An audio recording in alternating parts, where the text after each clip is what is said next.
All right, we're live.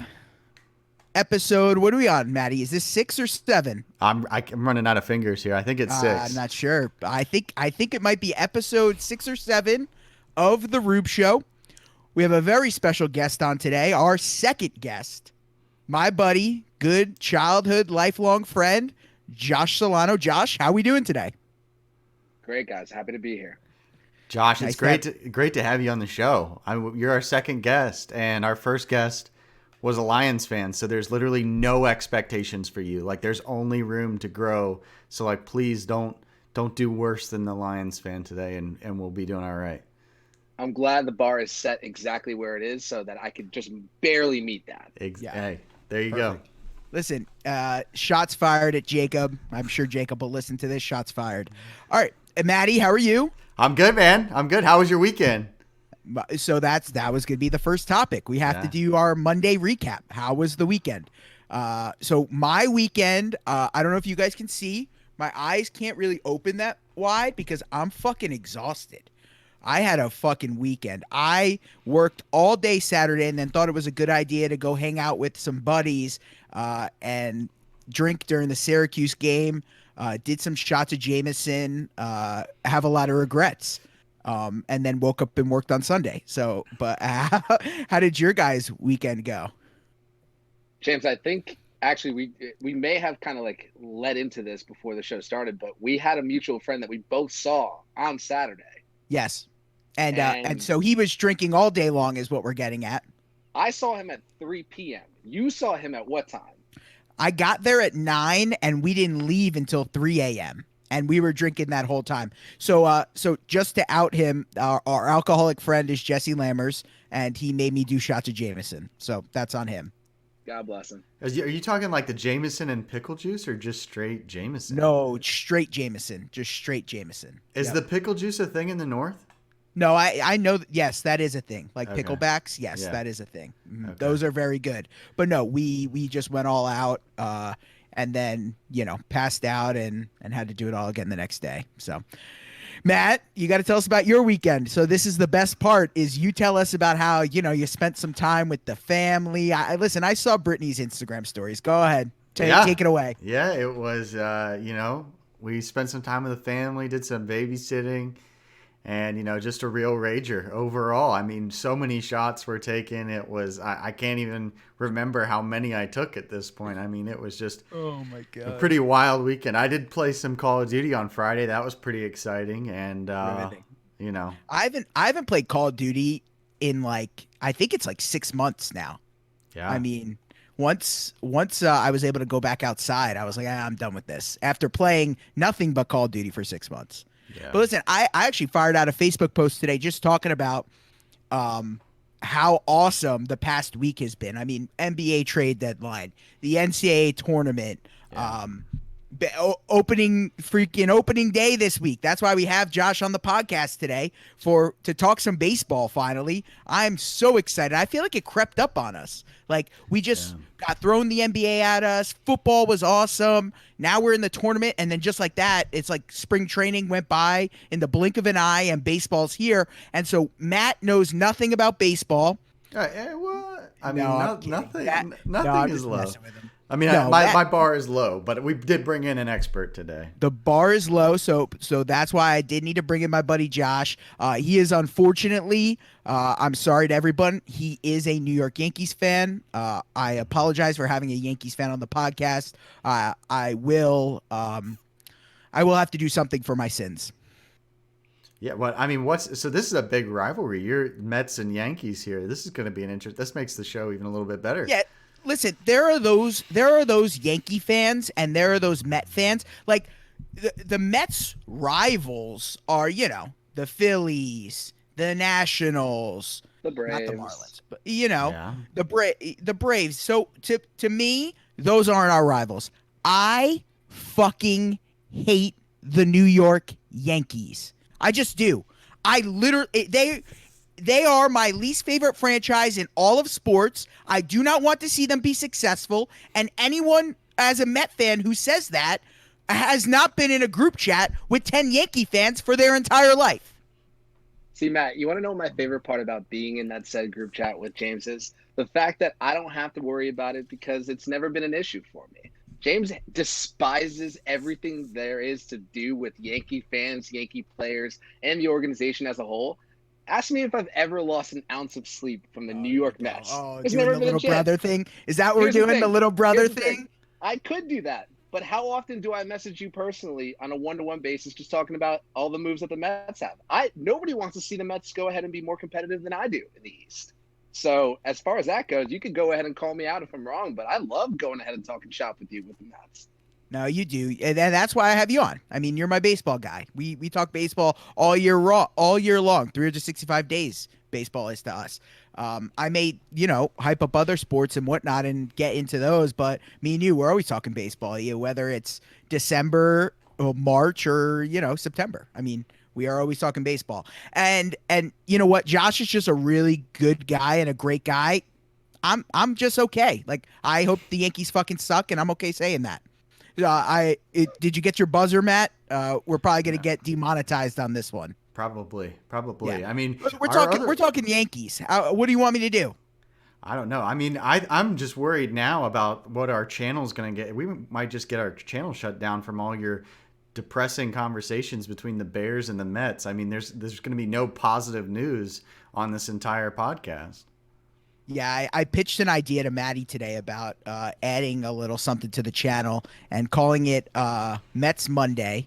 And it's just me getting on just like this in front of the microphone and kind of having my own personal therapy session about the Mets every week and just watching the roller coaster of the highs and lows throughout the season. When Edwin Diaz blows 3 saves in a week, I'm going to turn on the mic and just be like, speechless sometimes. We might just sit here in silence, like mourning Edwin Diaz and the ghost that is Brody Van Wagenen for the entire season. But all right. So let's dive head first into baseball.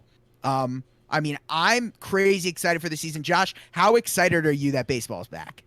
I don't think that fans in general are going to appreciate what this year is going to mean to baseball just in general. With the fact that last year that there were just no sports pretty much across the board for a short time, and it felt like a long time for just about any sports fan. I think the return to normalcy is going to be the best thing in the world. I know that we spoke a little bit beforehand, and I know that you're going to go to opening day for the Mets. There's nothing like no, you don't know about that. I didn't tell you what happened with my tickets. So I bought them on StubHub right around Christmas time for me and my dad to go. And then when they came out with the capacity things, they closed it off to just the season ticket holders. So they refunded my tickets. So no opening day for me. So you're telling me you got axed this early? I got axed, but it's okay. Listen, that's like That's a Mets move right there. Yeah, I know, that's brutal. I mean, it's a tough way to start the year, but it's okay. We'll bounce back. I'm gonna go to literally a ton of games this year. I'm so excited. Like I'm gonna go to more Mets games this year than I have ever in my life. So, Matt, what can you say, man? Mets are gonna Met. Mets are gonna Met. That's gonna be the hashtag of the show. You know what's fun, Josh, is Matt is a Braves fan, and he used to live like right around the corner from the stadium. Now he lives a little bit further away, but I plan on doing a trip down there to catch some Mets Braves games. I actually was looking at the schedule today, Maddie. In August, they play a 3-game series. I'm coming down. I mean, you're gonna be hot, but we can go. It's gonna be hot in August.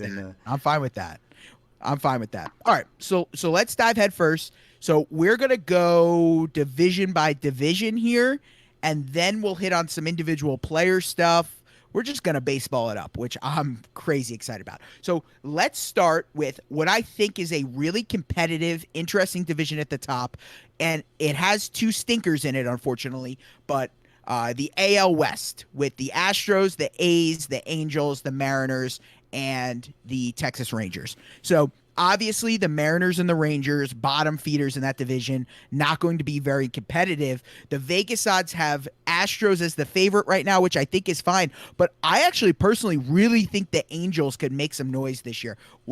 Are you excited about the Angels like I am, Josh? I think that there's just a lot of uncertainty going into the year with them. But, they have as much upside as anyone. I mean, when you have Mike Trout, the possibilities are endless. So, yeah, I thought it was going to be interesting the beginning of the offseason when the Angels knew that they lost Andrelton Simmons. You didn't know exactly what was going to happen to the franchise. Of course, the past few years, especially speaking in terms of postseason, haven't been super fruitful for the Angels. So it's kind of just been a very just wishy-washy kind of go if you're a fan. Yeah. But we have a healthy Mike Trout. For the first time in a long time, I think we could finally say Shohei Ohtani, Showtime, is going to be live in LA. Dude, and I cannot tell you how excited I am. He hit 102 on the gun in spring training. I mean, he hit about a ball 450 feet and just popped it to left field. He's a lefty. He's insane, man. Dude, Matt, do you know who Shohei is? You know about Ohtani? No, you don't know anything. No. So Shohei Ohtani is an international player who came over, and he is good enough as a hitter to be a DH in Major League Baseball, and he throws 102 on the mound, and he could be a starter. And he had Tommy John surgery, so he's recovering from that. You know, an interesting thing that I heard, Josh, how do you think that do you think he could ever be deployed as a DH and then be a high leverage relief pitcher? So that's one thing that I always thought would be super interesting. I'm really excited to see exactly how Joe Madden goes ahead and uses him over there. Yeah. I think it's going to be awesome to think of him as kind of just that guy you can lean on every fifth day.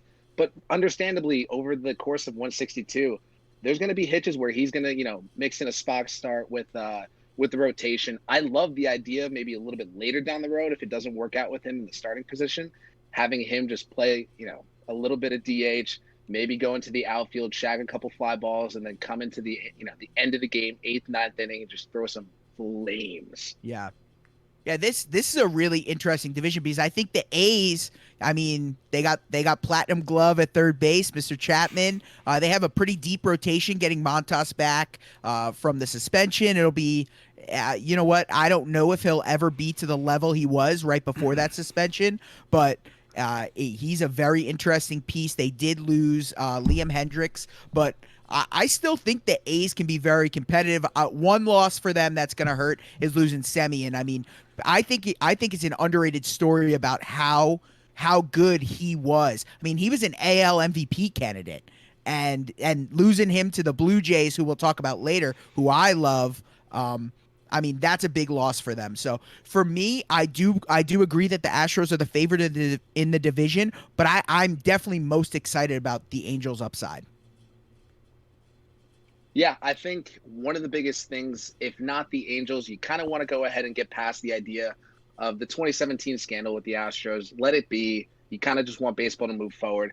But to your point, talking about the Athletics, man, I think that they're going to be one of the better teams and one of the favorites, hopefully, come down the stretch, let's say in the dog days of summer.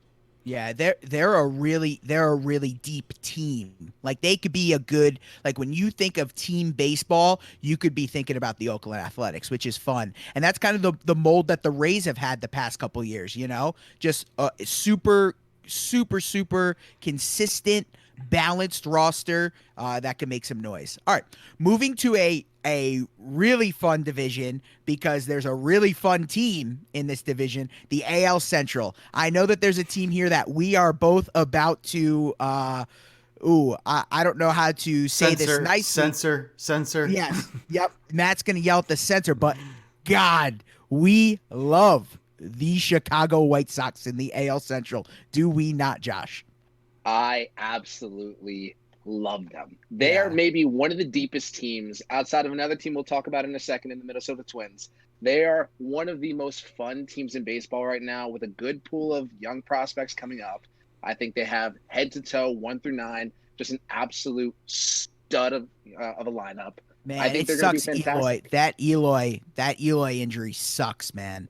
That's going to be the one thing that's going to kill them. So for people who aren't, up to date entirely, Eloy Jimenez went ahead. He's a left fielder for the team, went to rob a home run in spring training, and must have caught his wrist on the wall. James, did you see that video? It was brutal. Yeah, it looked bad. Yeah.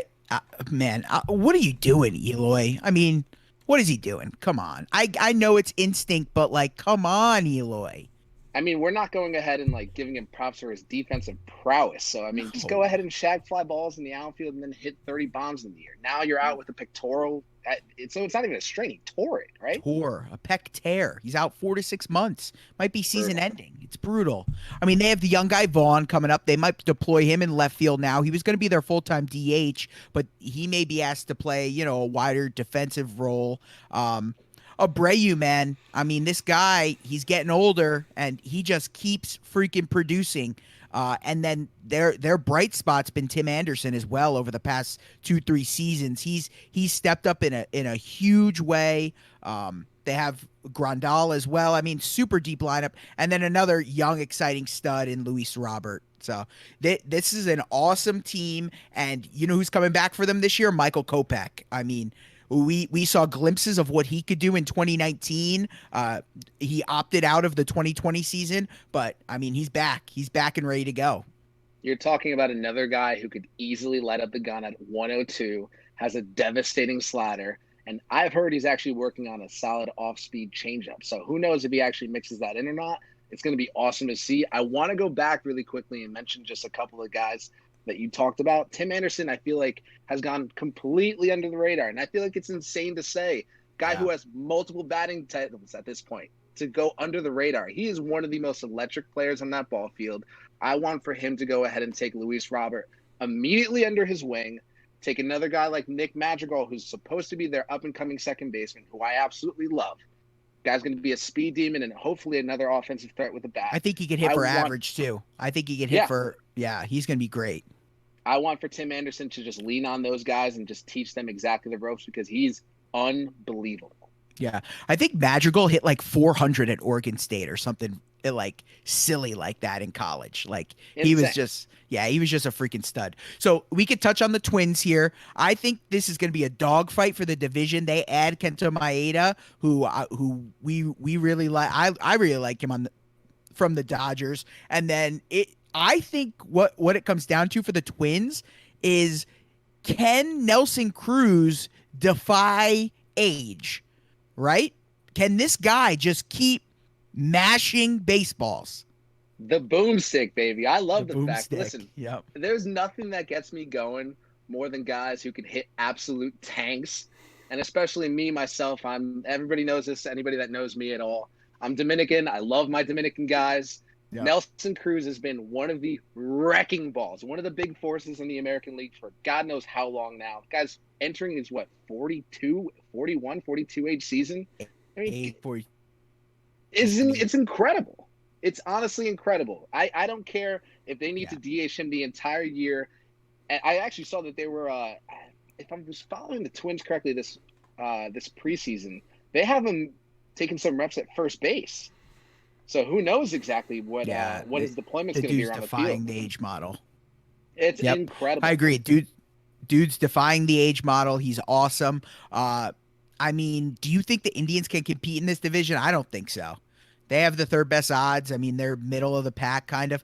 Listen, when you're a franchise who gives up Lindor for basically nothing, and you do not invest in him, I mean, sell the goddamn team. Sell the team. If you don't keep a guy like Francisco Lindor around, what are you doing as a franchise? I mean, and I don't even think I'm being biased with him being the Mets, but we need to fix this problem in baseball. A team like the Indians has to be able to keep a young talent like Lindor around. Yeah, but I think that's like one of the biggest issues I see in baseball is because you have these smaller franchises that just don't want to spend the money. And I'm from Atlanta. Like, we never really want to spend money on anybody. But to see Lindor leave, it's just foolish. I mean, he literally makes them the difference in my eyes between a playoff contender and not, just from one player. Absolutely. I mean, and it's not like they didn't have the money to do it. They just chose not to. Yeah. Matt, in 2015 and 2016, the Indians were in the top third. I'd even say probably in the top fifth in terms of just payroll. Yeah. Since then, in a matter of 3 years, they dropped to the bottom of the barrel. It's not that they don't have the money. It's not that they can't contribute the funds. They're just completely writing this off. I don't get it. I don't get the strategy there from a ownership perspective. I will say this much. The only thing that's keeping the lights on for them, hopefully into the 2021 season, is going to be Joe Ram. Jose Ramirez is going to be another hopeful in terms of MVP races. There's only so much one guy can do on his own, and there definitely will be other players that'll shine through that lineup. But if the Cleveland Indians, TBD on a name change, if the Cleveland Indians want to have a chance in hell at this season, they're going to need Joe Ram to go ahead and contribute big. Yeah, I couldn't agree more. I'll be interested to see, because I think it might get ugly for them quickly, even with, the good rotation that they have. I think it might get ugly for them quickly, and then Ramirez may be on the move. Because do you think he wants to sign there long term?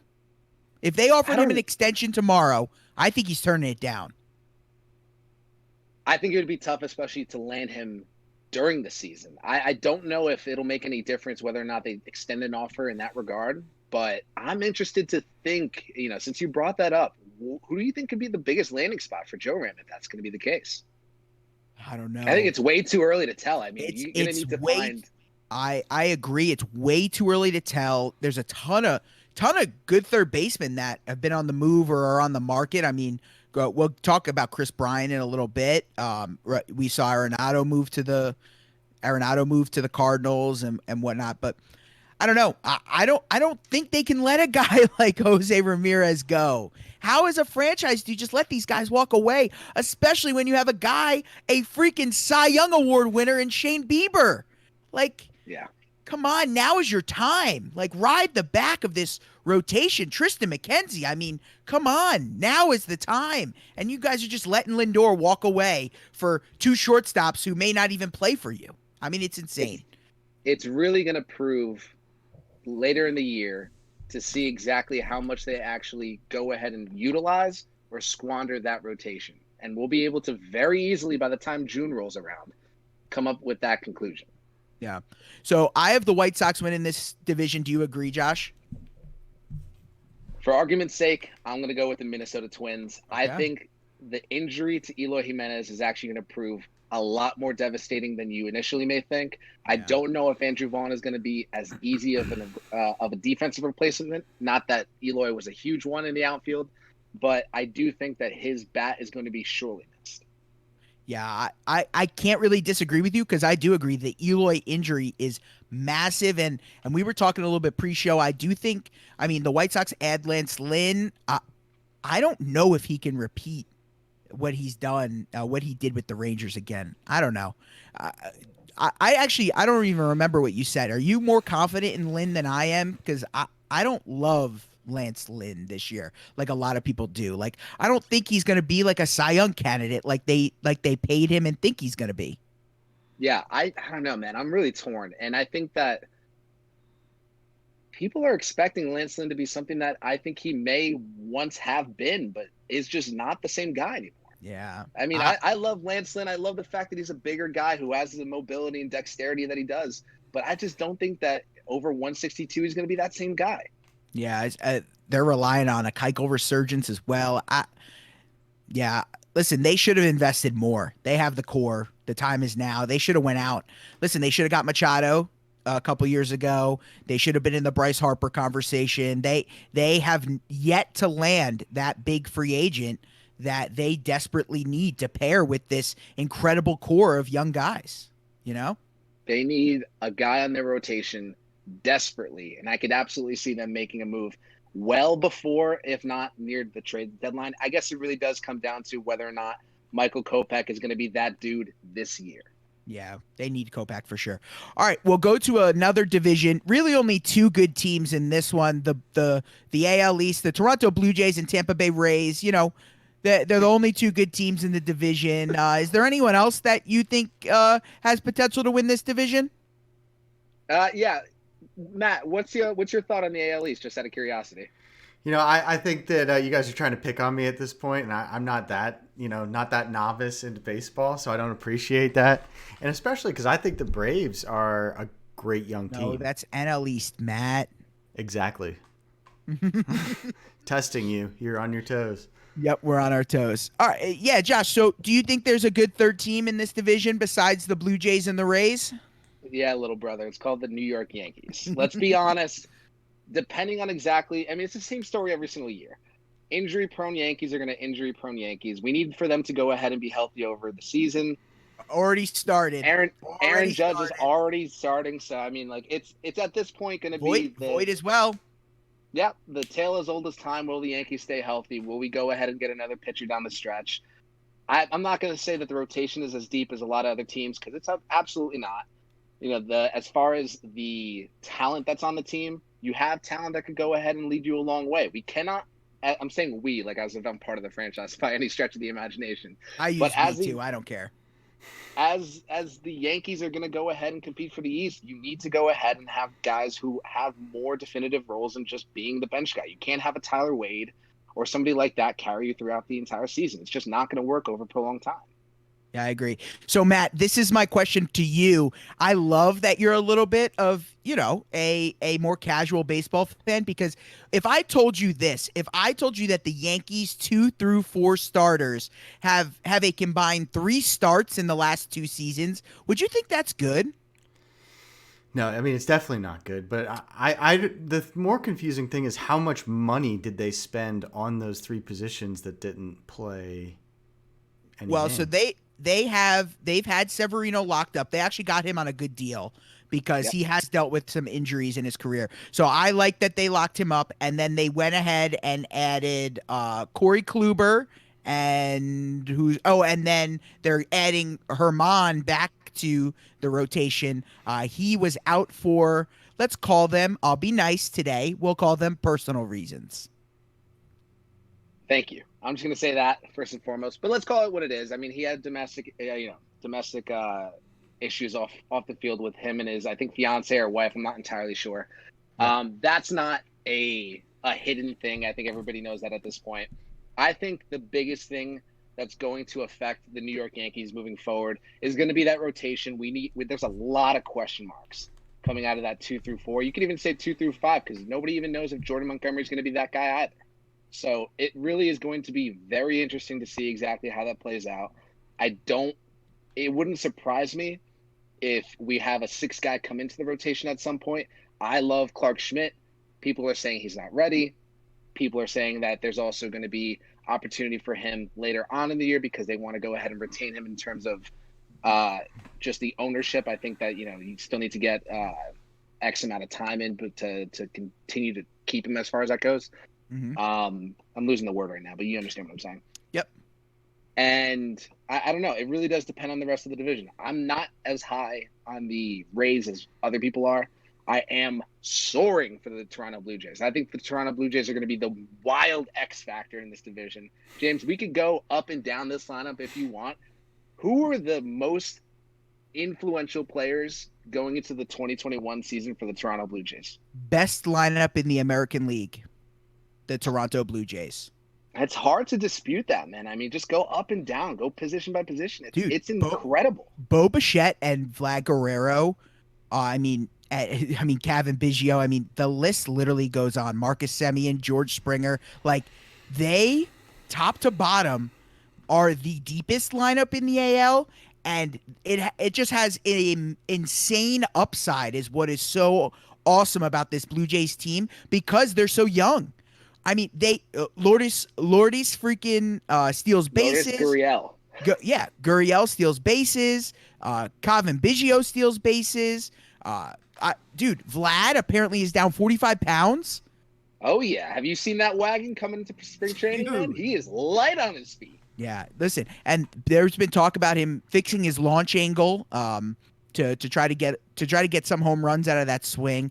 He was tired of just hitting piss missiles up the middle at guys, and he wants to get a little bit more loft on that ball to try to get some more home runs in. I know that Springer's a little banged up. It's not supposed to be anything serious, even if they miss him for the first week or two. That's nothing in baseball time.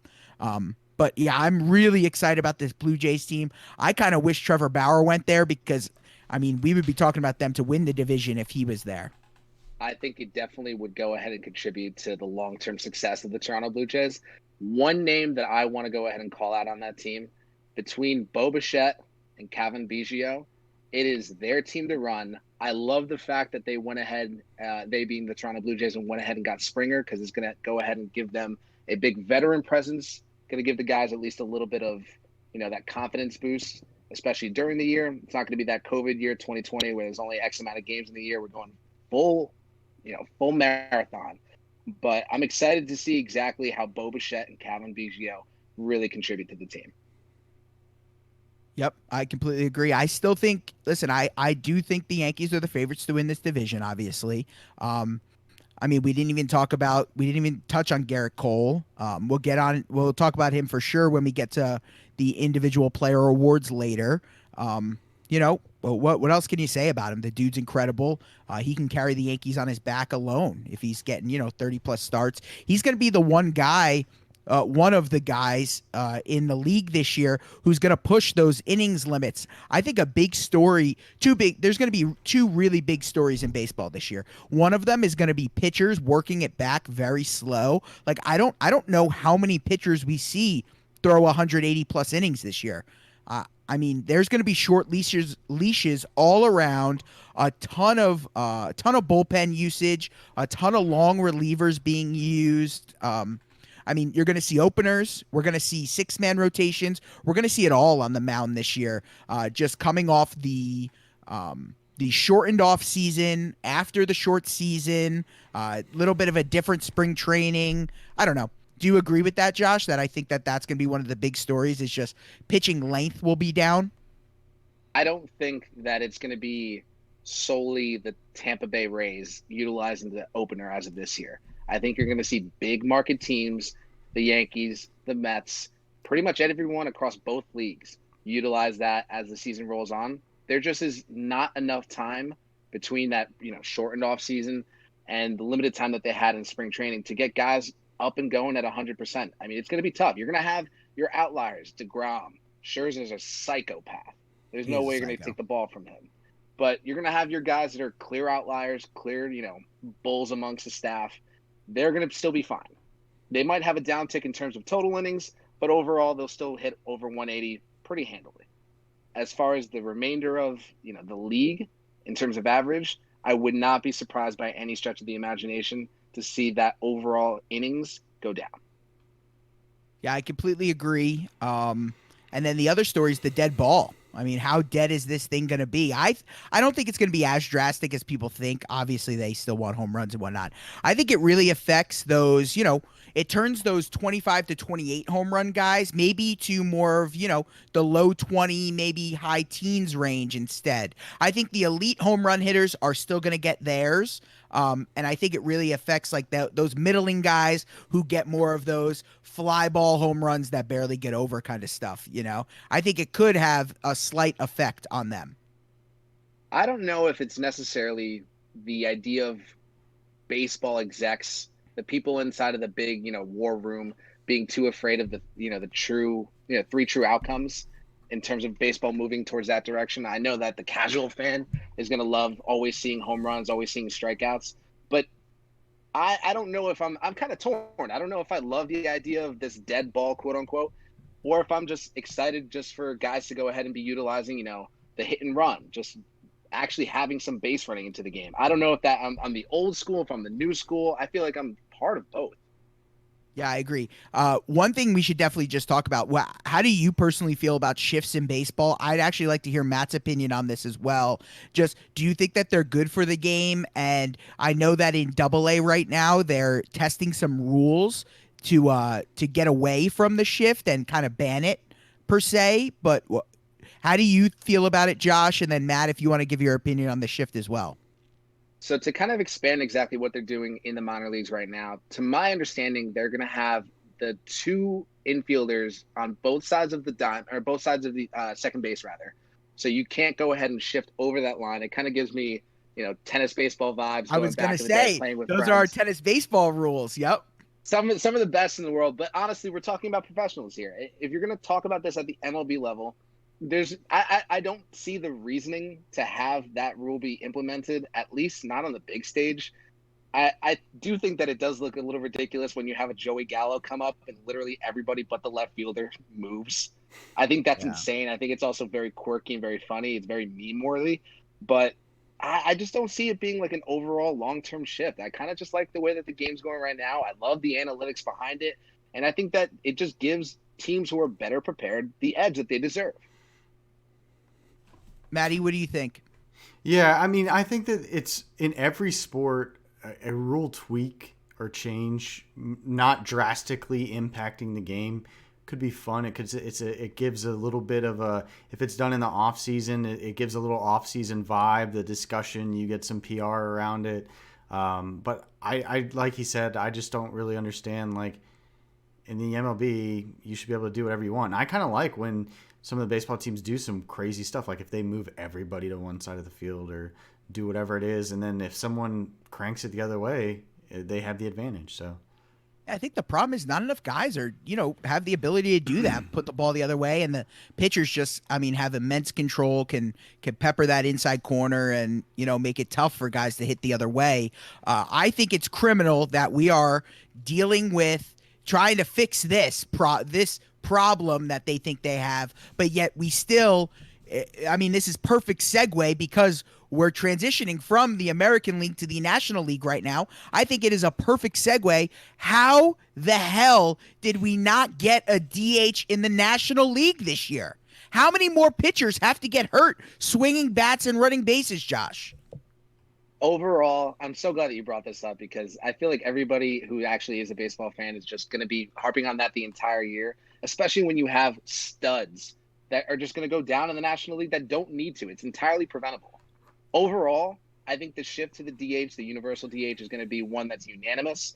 The only reason I don't think that it got approved sooner was because I could be, speaking, I think, a little bit out of turn, but I'm almost positive this is the case. I think that the Players Union declined that offer in order to go ahead and keep the current playoff structure the way that it is, not with the expansion.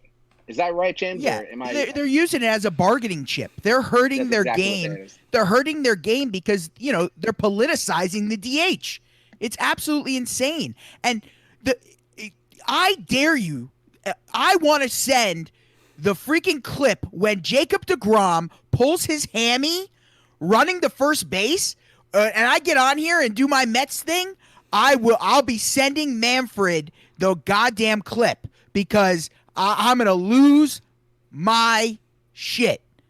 You're going to go door to door to each and every skyscraper in Manhattan until you find Rob Manfred and let him, atone for his sins. Could you imagine? I would seriously freak out. I think it needs to get done. We're adding more jobs to the game. We're adding like longer careers for players. A guy like Nelson Cruz might have been out of the league years ago if it wasn't for the DH. That's a crime, Yeah. We want to see guys like Miguel Cabrera be able to stay in the league and DH forever. So here's a question on that. I have a question for you guys. What do you think of the number of games in a season? Do you think it's too high or too low right now? I think it's much. Perfectly fine. Yeah? Yeah. I think we need to cut it down a little bit. I think they should try to cut into less football as much as they possibly can. I don't know. I think 162 is a lot. I think maybe in the 125 to 142 range is a little bit better. Give some more days off for guys. We have seen an increase in injuries, in my opinion, over the past couple years in baseball, and stuff like the weird season last year and whatnot is not going to help with that this year, in my opinion. Listen, I know you're a baseball purist, Josh. I am to a sorts as well. I just do think that it is a little saturated for the casual fan who's not ready to freaking die with their team for 162 games like we are, Yeah. So I think that you do have some pretty good points. I'm just trying to think in my head. I don't know if the camera caught this, but I was trying to just roll my eyes and try to wrap my brain around the idea. It's not that I hate it. I'm just trying to see, are we going to go back to the 140 number of games that Babe Ruth played? Because if that's the case, I'm just trying to wrap my own brain around it logistically.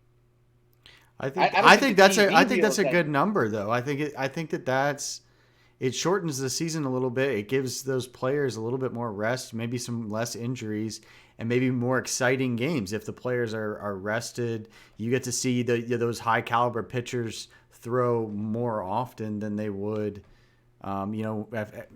if they have to spread out their rest over multiple games and instead of just getting, an extra 2 days Not off a or bad something idea. like that. I like that, Maddie. Okay. I hear that, especially with the move towards openers. And this is the worst argument for it. It's like, oh, people worried about the records and stuff like that. Oh, all these people with the 162 game single season stuff never get caught. It doesn't matter because they can't get the Hall of Fame vote right anyway. So who cares? I mean, that's an entirely different discussion, and we could go Oh. on that and have that be its own episode. Yep, we'll do that. Listen, when it comes to Hall of Fame time, Josh will be back on, and we will get into Hall of Fame talk. But you are right; we do not have enough time for that today. Instead, we are going to the National League, Yeah. and we're starting in the NL West, and we have the World Series favorites, the Los Angeles Dodgers, with the three-headed monsters on the mound. I mean, three superstars in the lineup in Betts, Seager, and Bellinger. And I mean, I'd love to love another team in this division that I know you like as well. But listen, the Dodgers, who's beating them? I mean, I hope my Mets do, but I don't know, man. They are legit. You said three superstars. I thought you were going to go ahead and say they're pitching.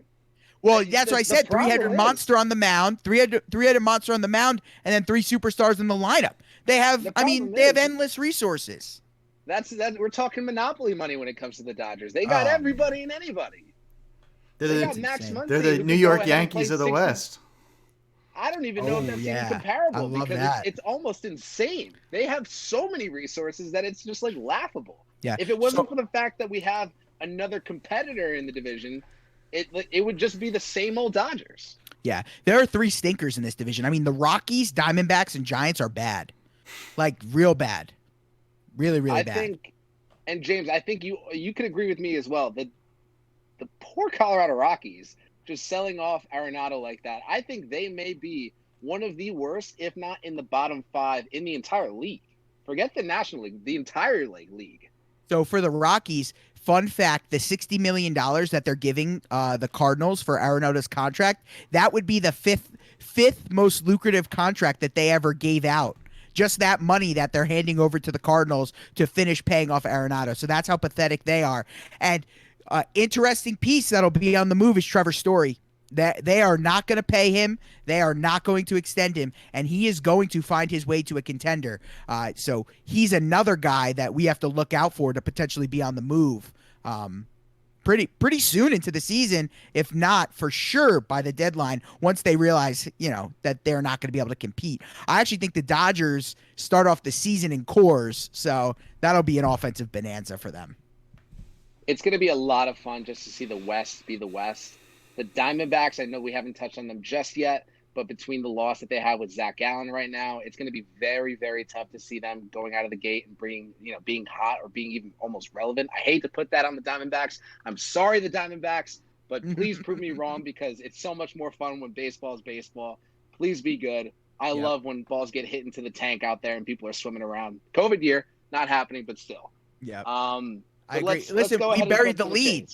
We buried the lead here about the fun team in the division, who I think's a playoff team, not going to win the division, but a playoff team, the San Diego Padres. I mean, when you think of the Padres, I think of fun baseball, and it starts with Tatis. Yeah, it's going to be Slam Diego Part 2 this year. It's going to be so much fun. Who knows if the success is going to go ahead and be there for 162. I think, however, whatever the exact variance will be, it's going to be 1A, 1B in terms of going into the postseason. You're going to have the Dodgers win that one out, and then you're going to have San Diego hopefully pretty damn close behind them, and it's going to be so much fun watching them play, man. They have a young core. They have a lot of guys that are going to go ahead and prove big this year. It all really does depend exactly how those middle of the lineup guys fare throughout the year.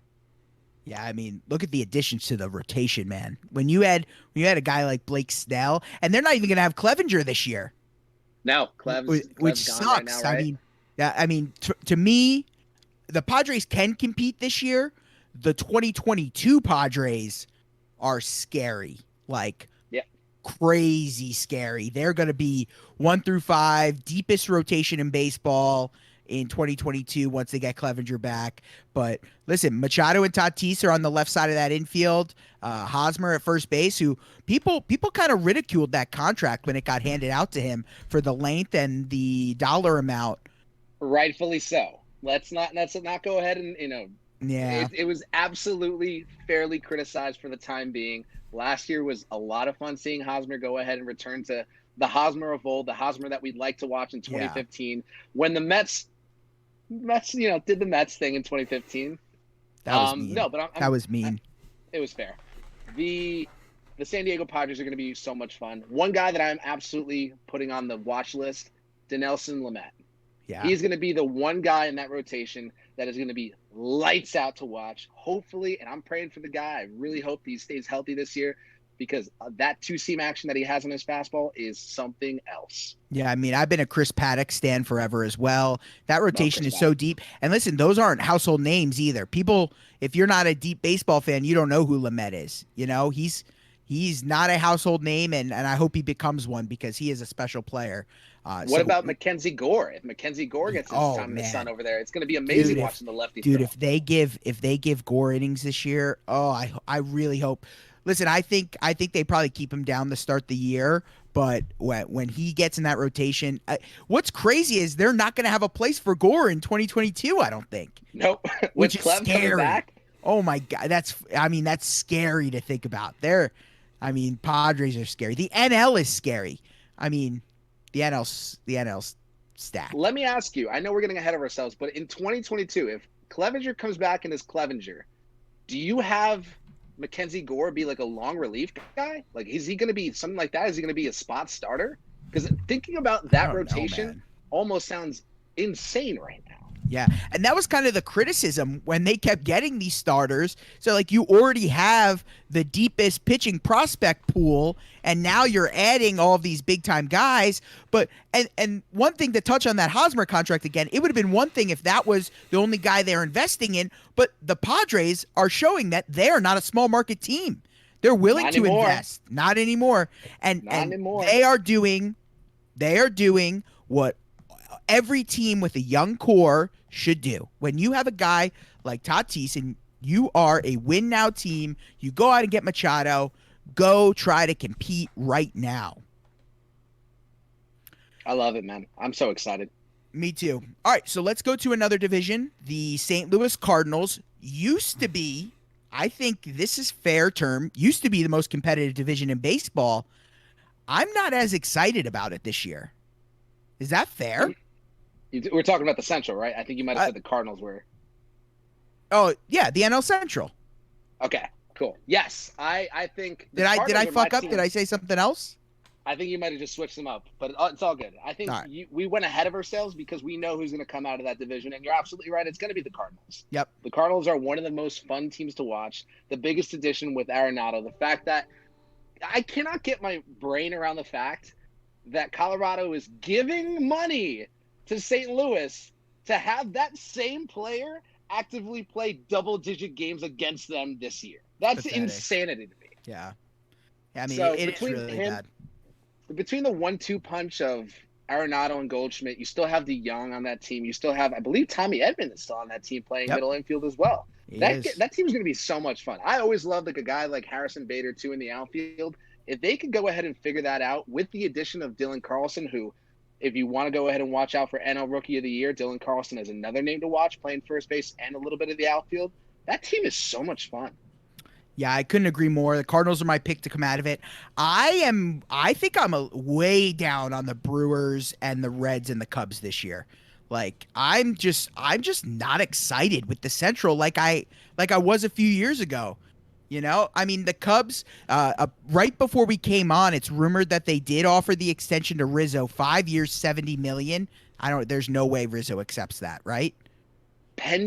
First off, there's absolutely no way that Rizzo takes that deal unless he and his manager, David Ross, which they're best friends. At least he just goes completely team friendly, right? That's the only way. Yeah, that's the only way. He'll have to go. Yeah, it's not going to be something that in Rizzo's favor, or his team won't even go ahead.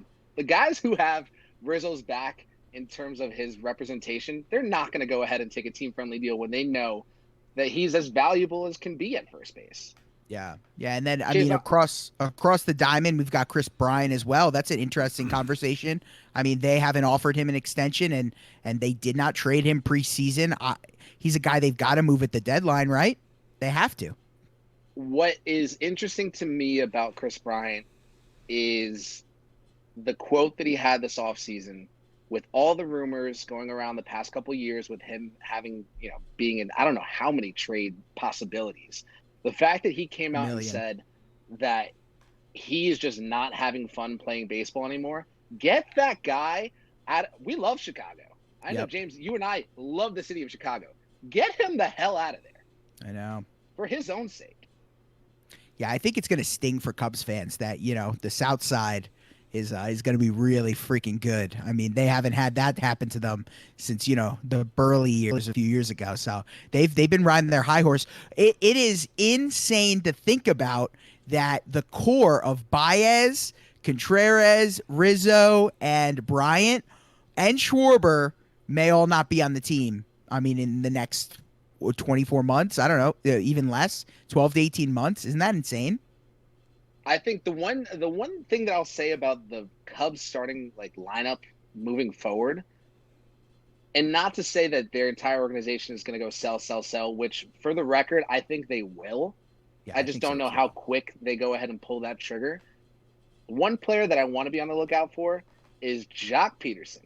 Jock Peterson has been hitting tanks and has been hitting tanks for the past, I don't know how long he's been in the league, probably 6 years or so. Yeah. He is so much fun to watch whenever he could actually make contact with the ball. Guy who has a lot of strikeouts under his belt and will continue to accumulate that and rack those up. I don't know how they're going to fare out, man. James, what do you think about just the rest of the division? Honestly, how would you even power rank the NL Central?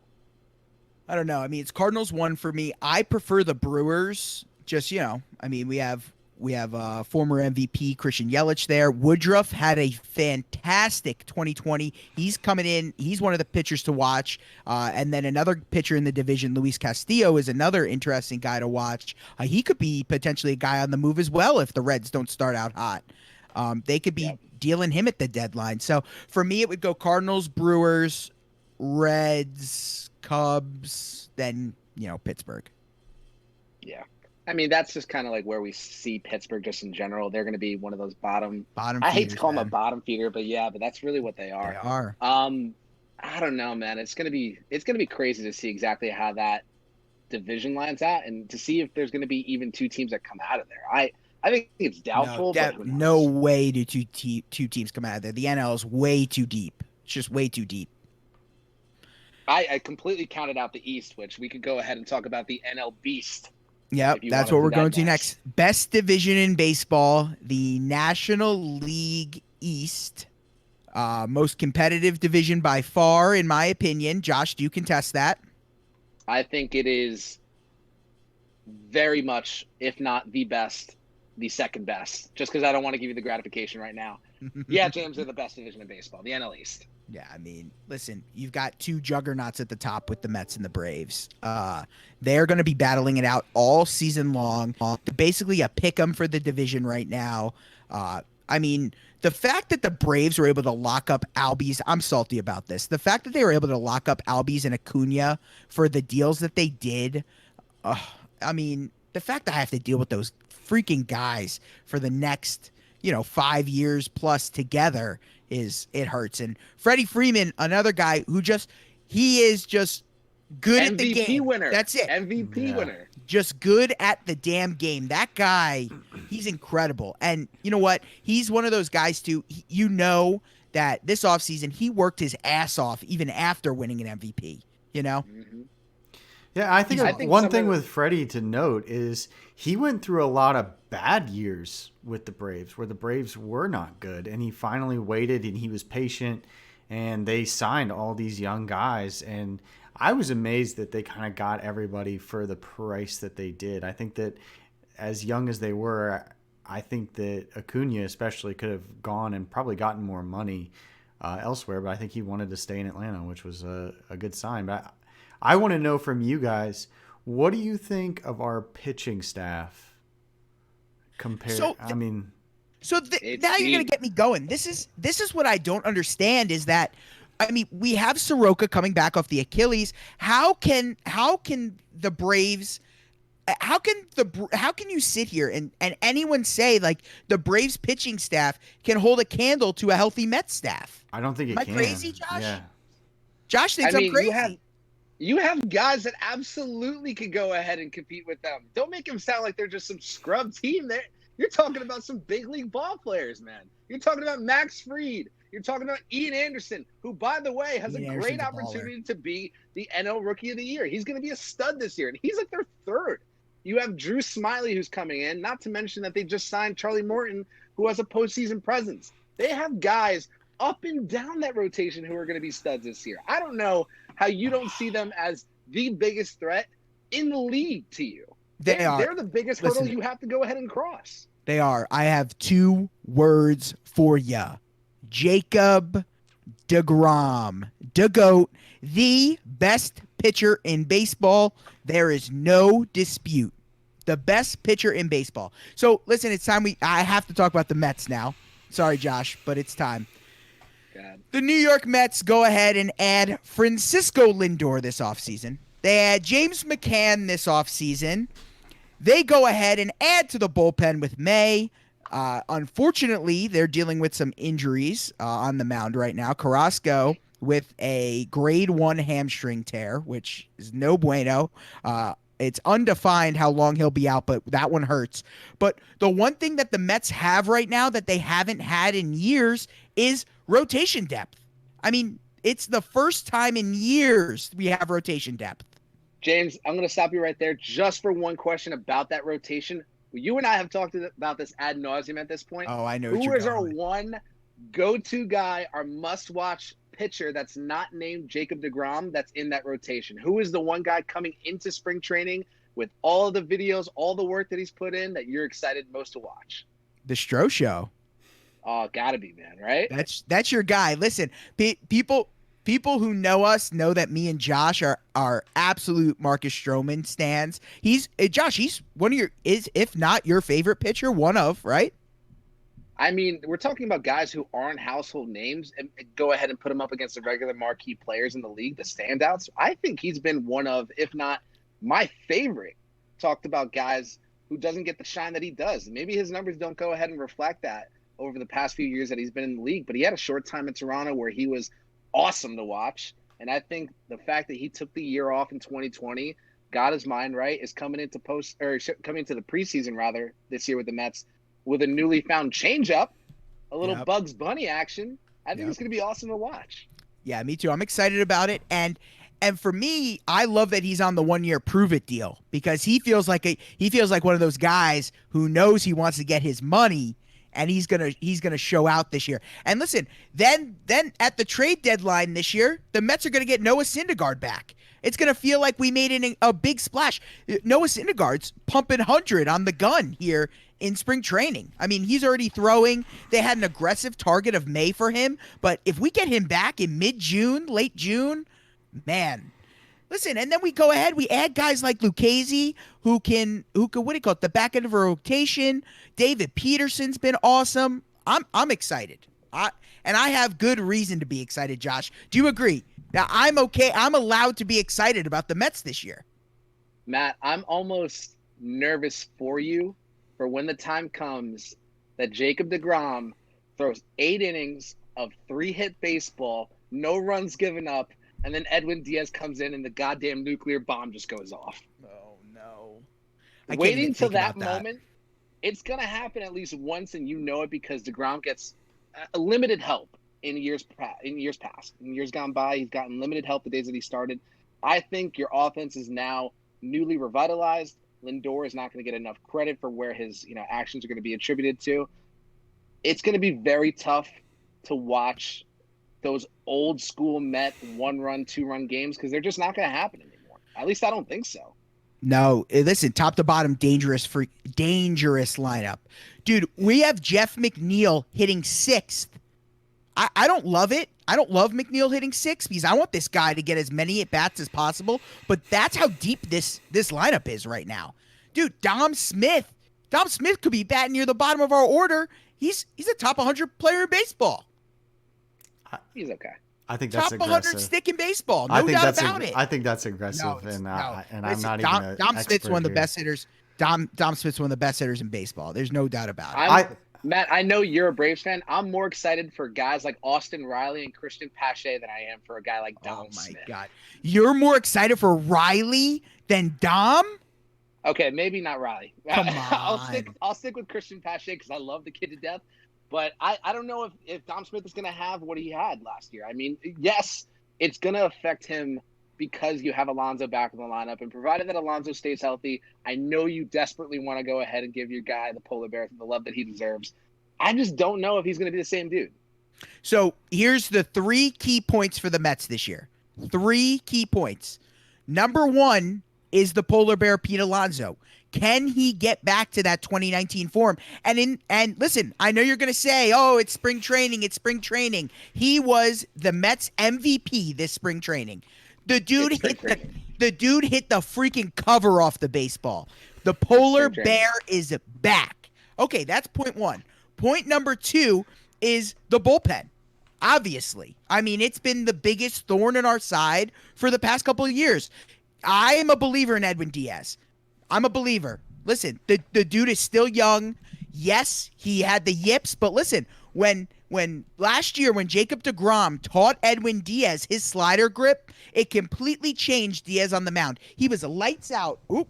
Look how excited I'm getting. The mic's going down. The whole reason that Edwin Diaz got traded to the Mets was because of the fact that he had a lights out slider. Listen, let's not talk about the trade because that's the past. That's the ghost of Brody. We don't talk about the trade anymore, okay? Yeah, the trade happened. Ghosts.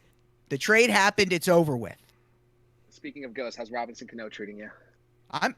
Listen, I hope he never gets another at bat. But we're going to talk on this topic because we have to, but I have to get to point number 3, which is the defense for the Mets. I mean, it is a liability. There's no denying it. J.D. Davis's range at third is in question. I think I told you today.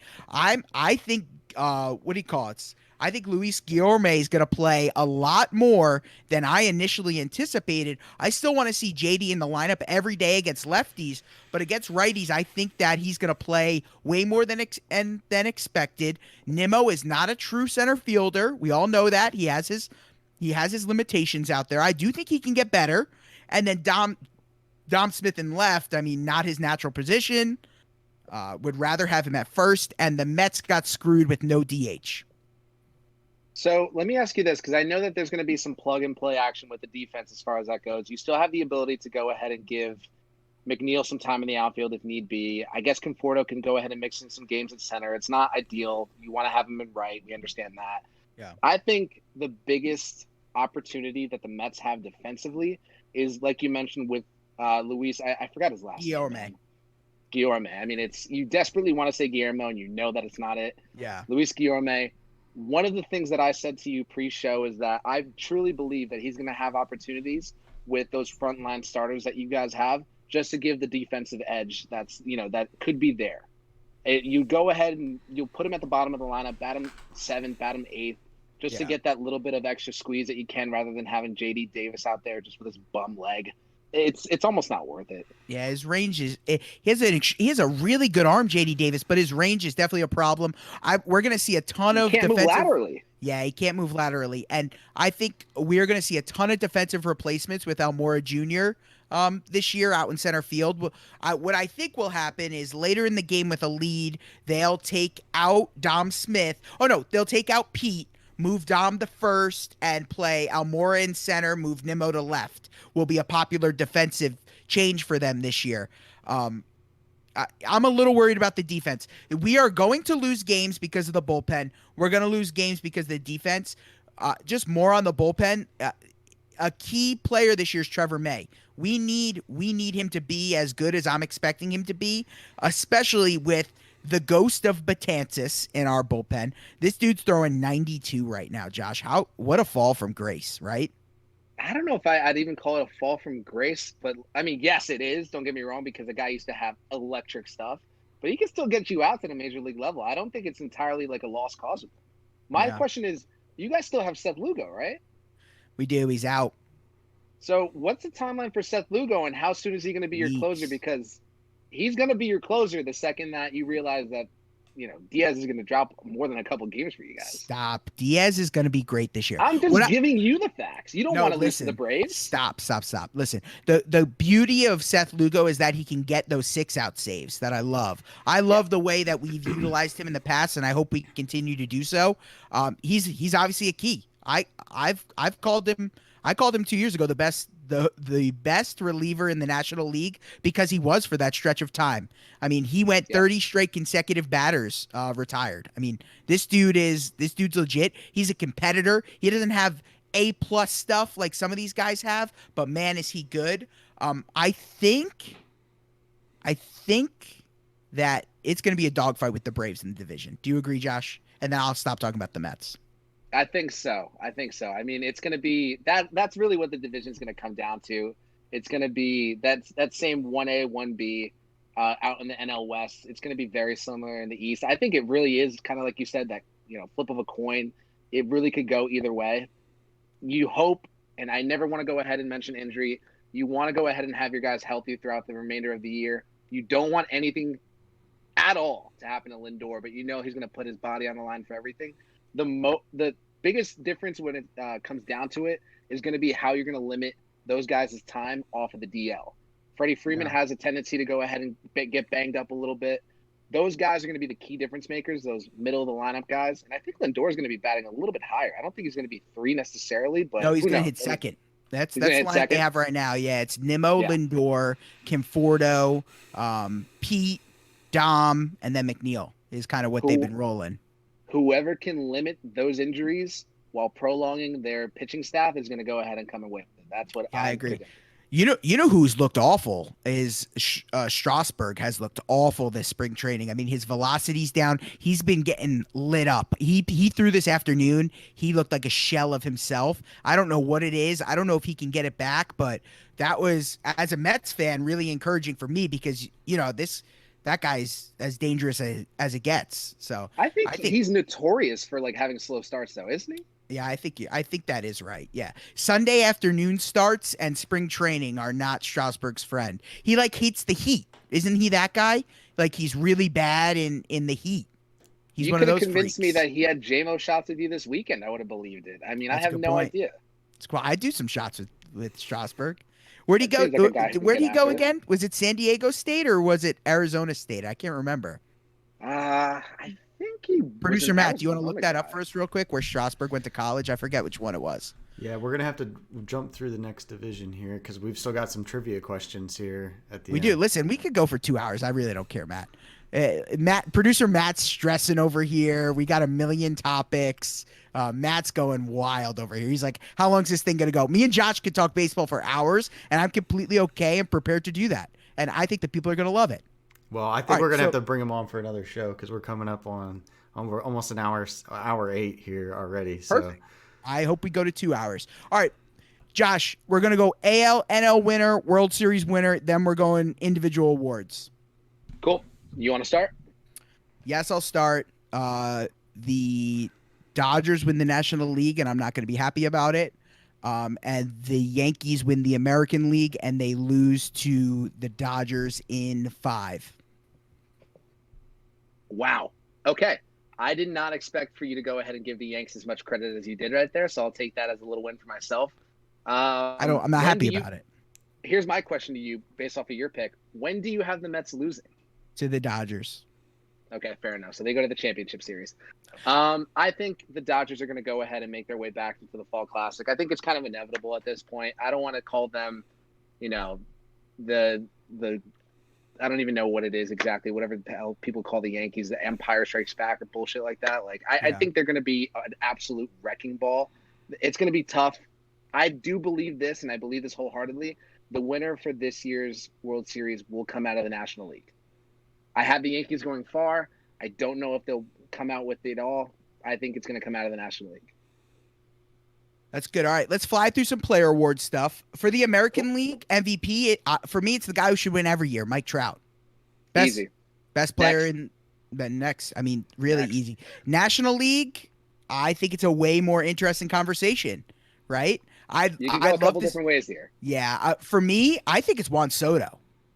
All right, so I think anybody on that Dodgers team could go ahead and have a shot at it. I think Mookie has probably the best shot out of anybody on that team. I think they almost cannibalize each other, though, with votes. You know what I mean? Because they're all going to be really good.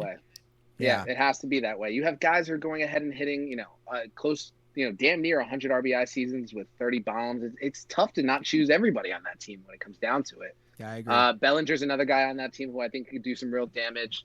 I have, as other notables, I think Freddie Freeman could go ahead and make another good campaign out of it.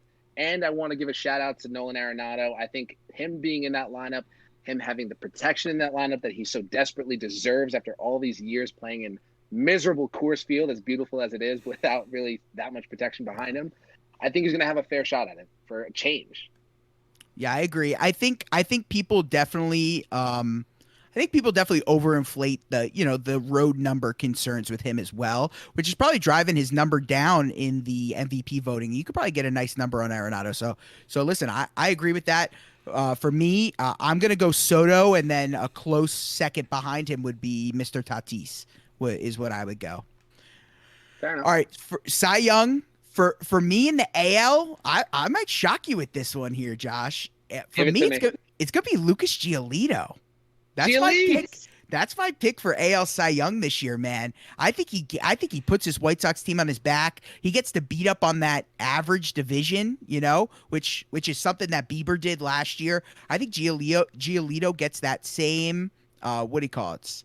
Oh wait, no. Wait, what am I talking about for divisions? Oh well, yeah, they're bad division at the bottom, and Giolito will be able to dominate in that division, and I'm gonna give it to Giolito because I think the White Sox play way better than expectation this year. If the White Sox go far this year, it's not going to be without the help of Lucas Giolito. They have to go ahead and have him be their rock if they want to get anywhere this year. However, I thought you were really going to say Glasnow for a second. I love Tyler Glasnow. I don't think he's going to be the guy. I love his action. I love the little slutter that he's coming out with this year. It's going to be devastating for guys who don't know how to handle that. The right answer here, and you could really do a coin flip between him and Bieber, it's going to be Garrett Cole. Let's just call a spade a spade. He's the only homer that I have as far as my picks go. It's going to be Garrett Cole. He's going to come back with a vengeance this year, and he's going to do Garrett Cole things. Yeah, listen, I can't really dispute that because I do think, Cole's incredible. Second best pitcher in New York, but he's still really good. And that transitions us right into NL MVP. My pick is Jacob deGrom. Go ahead, Josh. I'm going to surprise you here. Oh, of course you are. Favorite faces in new places. Yu Darvish is going to be my guy. There.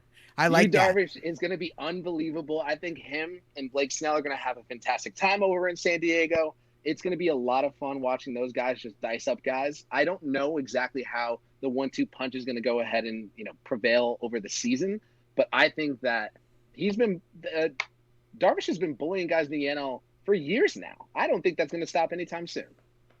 Yep, I completely agree. All right, Josh, rattle off your AL and NL Rookie of the Year, and then Matt has a fun segment for us. Go ahead, rattle them off real quick. All right, AL Rookie of the Year, I'm going to go with a coin flip. I'm doing Jared Kelenic or Wander Franco. I really could go either way. I love both of those guys evenly. Honestly, we don't know exactly, aside from it's almost like these fairy tales that we hear. It's like these urban legends about Wander Franco, about him being this two-way superstar stud that has pop. I want to lean Wander Franco, but I'm going to go with what I know, and what I know is Jared Kelenic. As far as NL Rookie of the Year, do you want to give your pick for AL first? No, go ahead. You can rattle yours off. You're good. NL Rookie of the Year, I talked about Dylan Carlson before. It's not him. I'm giving it, and I'll shout out Ke'Bryan Hayes. It's not him either. I'm going to go with Sixto Sanchez. Give me Sixto. Give me Pedro Martinez reincarnate. I'm taking Sixto Sanchez.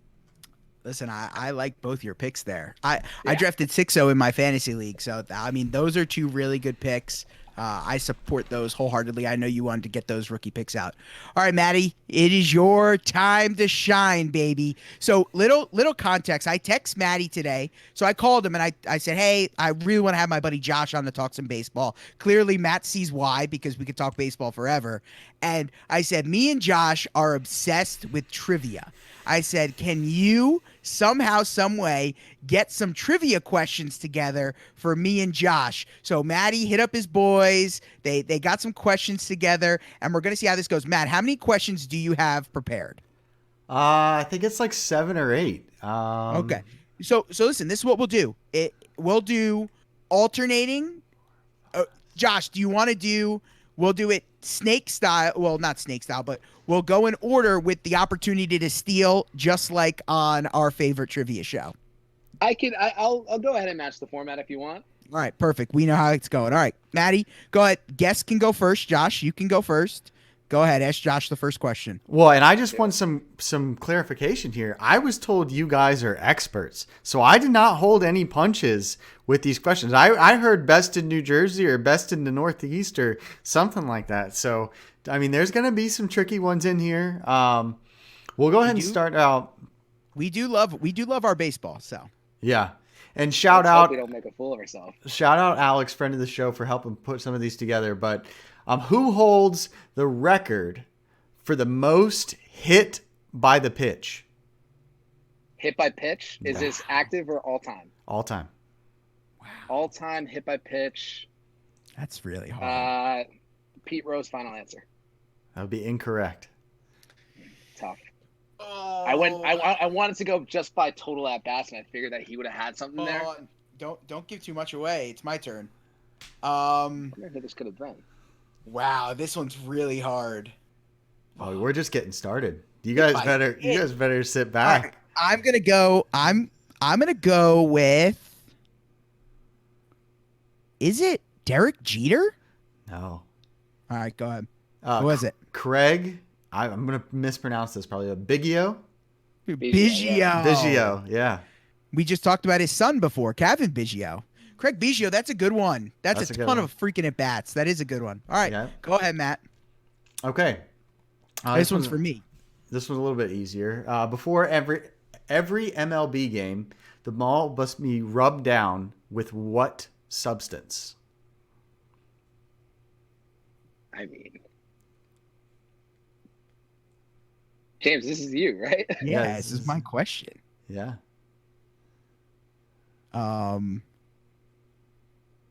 It's I'm stumped a little bit. I have 2 guesses. I've got a bonus part to this question. No. as You're well. good. What do you mean a bonus part? I'm not entirely sure what it is. I mean, is it rosin? Like a rosin bag? It's mud. Like Mud. And where? Mud is the answer to that question. Yeah. Josh, you would have gotten that? Yeah, mud is the answer to that I question. was thinking dirt, but I was confused. I was like, so Josh, I got something for you. Here's the extra. Where is the mud sourced from? If you would have asked me where the balls are manufactured, I would have given you that in a heartbeat. Yeah. The mud, God, is that? It's kind of local to you guys. I wish you didn't say that because I'm going to look foolish. No. I know where it is. I know what it. I think I might know. I don't know. I'm going to give a guess. Philadelphia? I have no idea. That sounds like probably a terrible answer. Matt has no idea what close to us means. Is it Cooperstown? It's Burlington, New Jersey. Oh, Burlington. Jesus. Wow, I would have never guessed. Yeah. Me either. No idea. All right, Josh, your question. This is just a fun one. What pitcher threw a no-hitter while on LSD? This is. Oh no, I know this one too. He played for the Pirates in the 70s. That's going to be a giveaway for you, maybe. But I thought this was a fun one. I can't tell you the name of him off the top of my head. I'm going to do what happens a lot in the show that we watch. I'm going to punt. I'm going to go ahead and toss that one over to James. No answer from me. One. Okay. A 70s. He gave me some context there. 70s pitcher for the Pirates. Man, this is tough. Guys, really quickly, I'm drafting in a baseball league right now. Do I go Yu Darvish or Xander Bogaerts? Yu Darvish. Did you get it? Did you get an ace in the first round? No, I did not. I was ranked like low. Gotcha. All right. Yeah, Darvish is your answer. This is fun. Listen, we're live drafting a fancy baseball draft right here. We're live drafting. This is awesome. Listen, this is better than expected. Matt, I have no idea. Go ahead. Tell us the answer. Doc Ellis. Doc Ellis. Doc Ellis. Okay. All right. Go ahead. I Next would question. embarrass myself Okay, some so of the this really one key I ones. thought related back to some of our previous conversations of baseball cards. Okay. Okay. Who's up on this? Is it James? Is this your lead? Yeah, James is this is mine. Yep. Okay. What has the greatest baseball card valuation? Honus Wagner. Okay, there you go. That's a good one. Incorrect. Fact check. No. Go ahead. Fact check it. It's Yeah. definitely Honus Wagner. The Mike Trout No. rookie card just went ahead and surpassed it. No No. way. It was When? this one's 3.1 million. I think that We're one looking it sold up. for a little less. Oh, it'd be tough if I got that one wrong, especially after calling it out. But I'm almost positive that the Mike Trout one put up. Let's some see. numbers. Mike Trout rookie card. I'm pretty sure that Rookie Mike Trout. card sale. I got it. No, I think it's the Honus, dude. Yeah, I think it's If not, it's definitely going to be the Honus Wagner card for sure. So that Sells was the for first card nearly that sold. $4 million at auction. No, August Oh, 23rd. wow. Oh no, the Honus passed it. Wait, this one, bidder purchased it for 3.9 million. Let me see. Did I There's not a get that one right? Let me see. Hold on. That might Honus be Wagner right. Wow. card sale. It sold. Listen, pretty we're recently, fact checking in the right here. past This is couple how years. it's done. Yeah. How much is? Yeah, I think you might be right. This Honus sold for 3.25, and that Trout sold for 3.9. So, Wow. producer Matt failed. Takes an L there. I'll take my L. I'll take my Yes. L. All right, go ahead. Question for Josh. You know, I respect the integrity of this so much, Matt, that I did not want to go ahead and say anything, but just No, you had to. for the love of the game, Matt. For the No, love of the I game. appreciate it. I appreciate it. I'll take my L there. I'll work on my. I mean, you guys still haven't really got one yet, so I think I'm still. No, we winning got Josh got one. I think that counts as a That's steal, Matt. definitely one. That's Yeah, kind of a steal, that's one. Okay, so we talked about age in the in baseball. Yep. You've got players like Bartolo Colon out there playing until they're almost 50 years Love old. Big Sexy. That's one of my But- favorite players. Who is the oldest player to hit a home run in baseball? Is this James or me? This You. is yours. Okay, oldest to hit a home run in baseball. I'm trying to think if it's not like early modern era, which I I very think much. it's early. I have a guess. I think I have a guess. Yeah, don't say somebody like Ty Cobb. That would really be a bummer to me. I'll tell you it's not him. Buddy, who is this going to be? Who hit a home run well into their 40s? Yeah, super late 40s has to be. Is This this is- going to be someone like? This is early baseball. Yeah. Give me. You said it's not Ty Cobb. I'm not going to guess Honus Wagner. Give me someone like Jimmy Fox. That would be right. incorrect. My guess is Hank Aaron Sr. It'd probably be Hank Aaron. I don't know why I said that. That's a good one, but it's actually Julio Franco. He was Julio Franco. 47 years old, Jesus 240 days. I mean, That's that's insane. an old man out there. Yeah, that's old as hell. Listen, I umpire men's league games. There's some over 50 guys who can rake in those leagues. So, Yep. all right, Maddie. Last question. Last question. Let's rattle one last question off. Guys, I'm sorry. Just one more pick. Here we Yeah. go. Just Hit it, rattle hit off it, a couple hit it, hit it. guys. Here we go. Drum roll, please. All right. So I'm going to say two pitchers, and then we're going to focus on a couple position players. Okay. I feel like my mind's already made up, but I want to know what you guys think. Brandon Woodruff and Jack Flaherty are the Brandon Woodruff, Jack I prefer Flaherty, Woodruff. George Springer, or excuse me, Tyler Glasnow rather. I don't know why I said George Springer. He's the next one on the list. Position players that have fallen: Kyle Tucker, Rafi Devers, Oh, I like Tucker. Luis Robert, Luis, Ozzy Albies, and Adalberto Mondesi.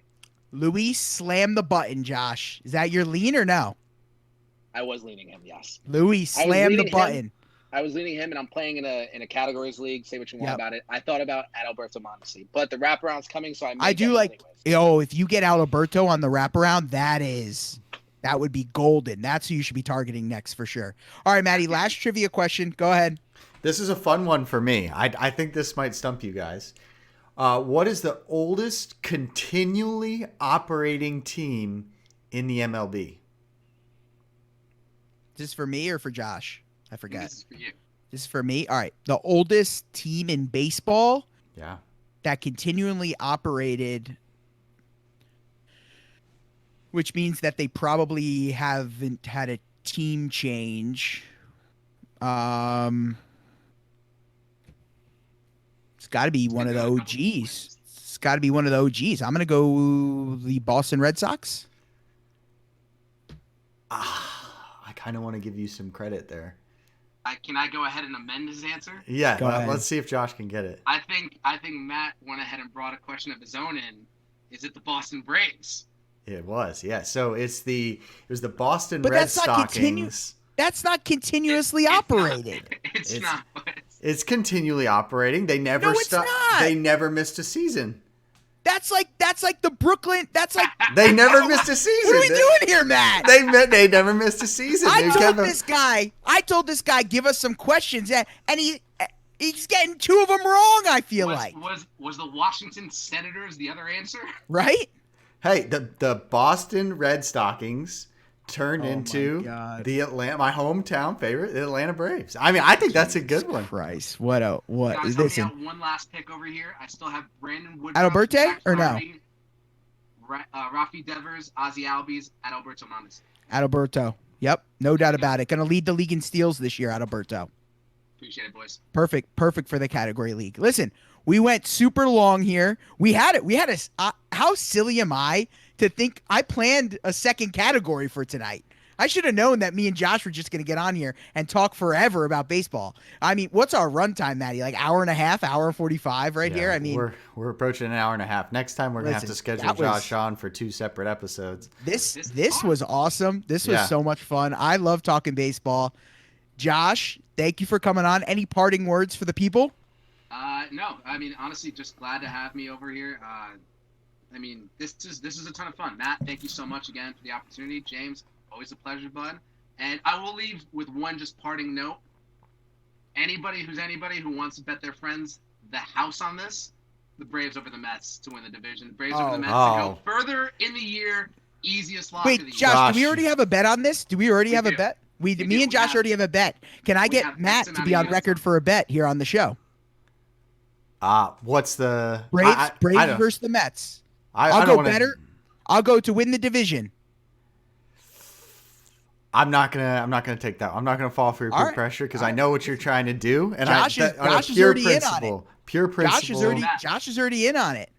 Matt, James and I have just a base number of I'll call it units that we put on just natural bets. Indeed. We have 5 units on this, and we do. We're talking a pretty good chunk of change for what it's worth. Yeah, we do. Josh and I watch trivia every week, Matt, and we bet on it.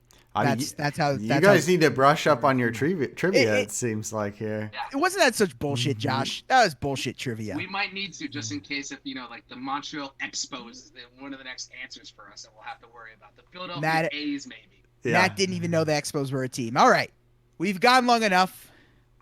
Thank you guys very much. Go ahead, like, subscribe, hit that notification bell so you never miss an episode of The Rueb Show.